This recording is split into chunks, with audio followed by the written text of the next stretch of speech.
Developer Rashidul YouTube চ্যানেলের পক্ষ থেকে সকলকে স্বাগত। আজকে আমাদের ডিবি থিম কাস্টমাইজেশনের পার্ট 3।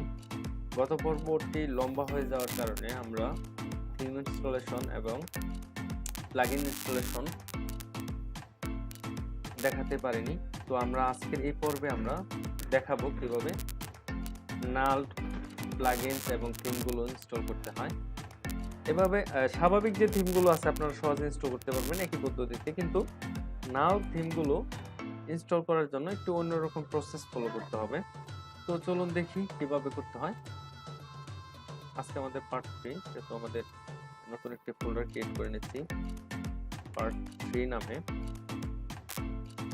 এবং এখান থেকে আমাদের ডিবি অ্যাক্সেস যে ফাইলটি আছে এটি কপি করে এখানে রেখে দিচ্ছি এবং এটা ওপেন করে রাখলাম। পরবর্তীতে কাজে লাগবে। তারপর পার্ট 1 এর ভিতর যে ফাইলগুলো ডাউনলোড করে রেখেছিলাম সে ফাইলগুলো দেখব। তো তার আগে আমি আপনাদেরকে থিম ফাইলগুলো দেখতে আসলে কিরকম হয়, থিম ফাইলগুলোর ভিতরে কি থাকে, থিমের ফাইলগুলোর ভিতর কি থাকে সেগুলো আমরা একটু দেখব, তাহলে আপনাদের বুঝতে সুবিধা হবে। তো লোকাল হোস্টে যাচ্ছি, এখান থেকে জাম্প, তারপর ডক্স, এখান থেকে রাশিদুল কন্টেন্টস থিম। দেখেন এখানে আমার 3টা থিম ইনস্টল করা আছে অলরেডি। তো থিমগুলোর ভিতরে যেমন অ্যাসেট থাকবে, ক্লাসেস থাকবে, এরকম ফাইল থাকবে, index.php ফাইল থাকবে, image.php ফাইল থাকবে, style.css এই ফাইলগুলো থাকবে। এই ফাইলগুলো থাকা বাধ্যতামূলক, কিন্তু আমরা যে থিমটি ডাউনলোড দিয়েছি সেই থিমটি ওপেন করলে দেখতে পারবো পার্ট 1 এর ভিতর থিম এই ডিবি 4.9.0। এখানে দেখেন 3টি ফাইল আছে, কোনোটির মধ্যেও style.css নেই। যদি style.css না থাকে তাহলে কখনোই সেটি একটি থিম ফাইল। তো দেখি এর ভিতর কি আছে, ডিবি 4.9 এর ভিতর আরেকটি ফোল্ডার আছে ডিবি। তো দেখুন এখানে style.css, তারপর index.php সবগুলো ফাইল রয়েছে। তো আমাদের এই ফাইলটিকে বের করে নিয়ে আসতে হবে। এই ডিবি এই ফাইলটিকে আমাদের জিপ করে নিতে হবে। তো এখান থেকে সেন্ড থেকে কম্প্রেসড জিপড এইখানে ক্লিক করতে হবে। ওকে, এই নামে থাক। এবং ডিবি বিল্ডার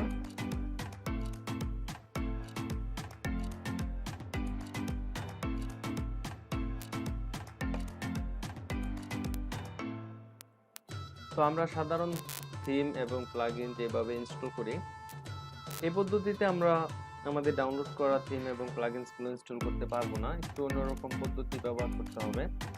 তো আমি আপনাদেরকে দেখিয়ে দিচ্ছি, আপনারা খুব মনোযোগ সহকারে দেখবেন। আমি একটু আগে আপনাদেরকে দেখিয়েছি একটি থিম এবং প্লাগইনসের কি ফাইল থাকে। থিমের মধ্যে অবশ্যই index.php, style.css এই ফাইলগুলো মাস্ট থাকবে। তো আমরা যে ডিবি থিমটি ডাউনলোড দিয়েছি সেটির ভিতরে আসলে কোথাও এই জিনিসগুলো নেই। তো দেখি একটা ফোল্ডার আছে, ফোল্ডারের ভিতর কি আছে, এখানে আরেকটি ফোল্ডার আছে ডিবি। এই ফোল্ডারের ভিতর আমরা দেখতে পাচ্ছি style.css এই ফাইলটি আছে। তো আমাদের মূলত প্রয়োজন হবে এই ফাইলটি। তো এই ফাইলটি আমরা এই ফাইলটি পাওয়ার জন্য আমরা এই ফাইলটিকে আমরা এক্সট্রাক্ট করব। এখন এই ফাইলের ভিতর ঢুকছি, তারপর আবার মূলত এই ফাইলটির প্রয়োজন হবে, এটাকে আমরা কাট করে এখানে পেস্ট করে দেব এবং এই ফাইলটিকে অবশ্যই জিপ আকারে রাখতে হবে। তো send to zip, compressed zip folder, এখানে ক্লিক করলাম। ওকে, যা নাম আছে তাই দিয়ে দিলাম। তারপর আমরা এখান থেকে ঠিক একই পদ্ধতি ফলো করে ডিবি বিল্ডারটাকেও তৈরি করে রাখবো ইনস্টল করার জন্য। এক্সট্রাক্ট করি,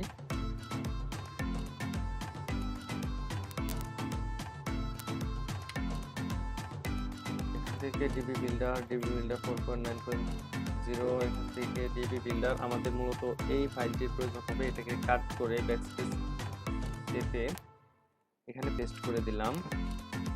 তারপর এটাকেও জিপ তৈরি করে নিতে হবে।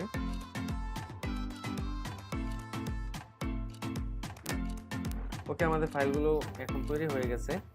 তারপর আমাদের লোকাল হোস্টে যেতে হবে, এই জন্য আমরা জাম্প কন্ট্রোল প্যানেল ওপেন করতেছি। এখান থেকে অ্যাপাচি এবং মাইস্কুয়েল স্টার্ট করব। লোকাল হোস্ট স্ল্যাশ আমাদের সাইটের নাম এবং তারপর আমাদের যেহেতু অ্যাডমিন প্যানেলে প্রবেশ করতে হবে, তাহলে আমরা লিখব local host slash Rashidul slash wp admin. এখানে আমাদের ইউজার নেম এবং পাসওয়ার্ড দিয়ে লগইন করতে হবে। এখন থিম ইনস্টল করব। এখান থেকে অ্যাপিয়ারেন্স থেকে অ্যাড নিউ থেকে আপলোড থিম থেকে চুজ ফাইল। তো এখান থেকে দিস পিসি থেকে developer Rashidul drive DB theme part 1। এখানে প্রথমে ডিবি থিম ইনস্টল করব। DB install. Okay, theme install হয়ে গেছে। এখান থেকে আমরা অ্যাক্টিভিটি ক্লিক করব।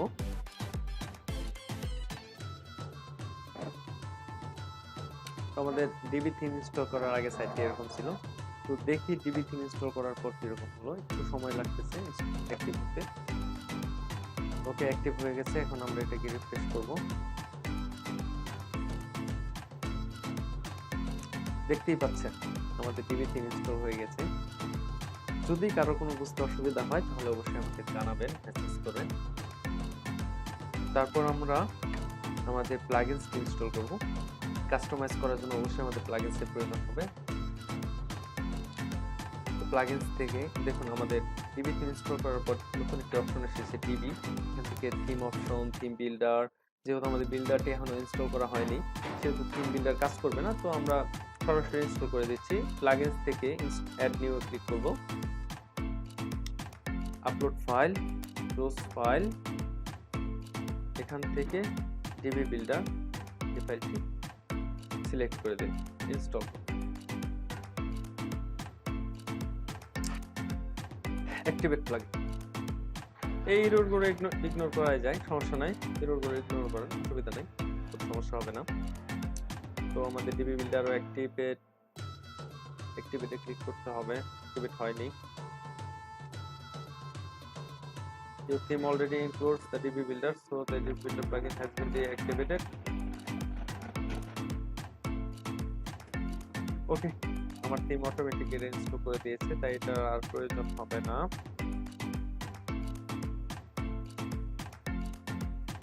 দেখতেই পাচ্ছেন সমস্ত ফিচার, ডিবির যত ফিচার আছে সবগুলোই আমরা এখান থেকে অ্যাভেল করতে পারবো। তো আমরা একটি নতুন পেজ ক্রিয়েট করে আপনাদের দেখাই। অ্যাড নিউ, এই দেখুন use DB builder, use default editor. আমরা এখানে একটি টেস্ট পেজ আপাতত ডিজাইন করি। Test use DB builder click করব।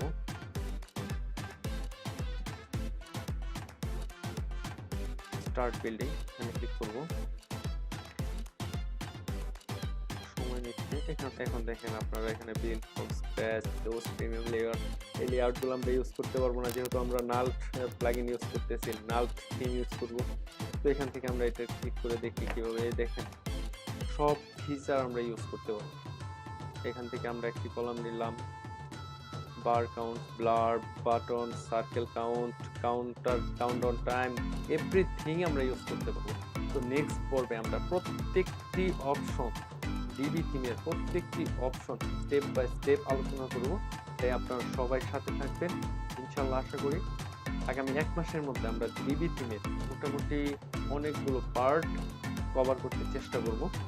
যদি আপনারা সাপোর্ট না করেন তাহলে কিভাবে হবে। আশা করব সবাই সাপোর্ট করবেন, অন্তত সাথে থাকবেন। আপনারা যা দেখছেন তা অবশ্যই আমাকে একটি কমেন্টের মাধ্যমে জানাবেন। ভালো থাকবেন।